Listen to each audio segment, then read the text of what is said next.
এবার বিশ্ব অর্থনীতির জন্য অত্যন্ত গুরুত্বপূর্ণ সামুদ্রিক পথ হরমুজ প্রণালী পুরোপুরি বন্ধের ঘোষণা দিল ইরান।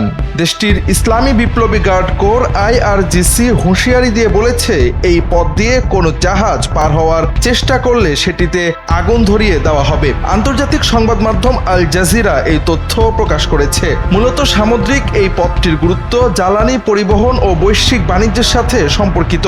বিশ্বের সমুদ্র পথে পরিবাহিত মোট অপরিশোধিত তেলের প্রায় 20 ভাগের বেশি যায় এই প্রণালী দিয়ে। মধ্যপ্রাচ্যের প্রধান তেল রপ্তানিকারক দেশগুলো এই পথ ব্যবহার করে তেল ও গ্যাস রপ্তানি করে।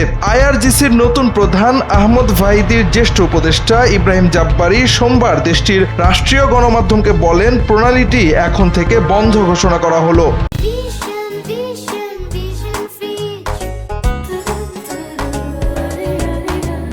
কোনো জাহাজ এটি পার হওয়ার চেষ্টা করলে বিপ্লবী গার্ড ও নৌবাহিনীর সদস্যরা সেটি পুড়িয়ে দিবে।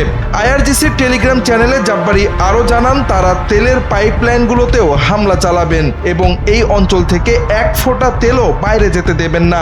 জাব্বারির দাবি, এই উত্তেজনার ফলে আগামী কয়েকদিনের মধ্যে বিশ্ববাজারে তেলের দাম ব্যারেল প্রতি $200 পৌঁছাবে। তিনি বলেন, হাজার হাজার কোটি ডলারের ঋণে জর্জরিত মার্কিনীরা এই অঞ্চলের তেলের ওপর নির্ভরশীল, কিন্তু তারা জেনে রাখুক, এক ফোঁটা তেলও তাদের কাছে পৌঁছাবে না। গত শনিবার থেকে যুক্তরাষ্ট্র ও ইসরায়েল ইরানের যৌথ হামলা শুরু করেছে। হামলায় ইরানের সর্বোচ্চ নেতা আয়াতুল্লাহ আলী খামেনি সহ শীর্ষ কর্মকর্তাদের হত্যার প্রতিশোধ হিসেবে তেহরান এই কঠোর পদক্ষেপ গ্রহণ করেছে। বিশ্লেষকরা বলছেন, এতে করে বিশ্বব্যাপী জ্বালানি তেলের দাম ব্যাপক হারে বেড়ে যাবে।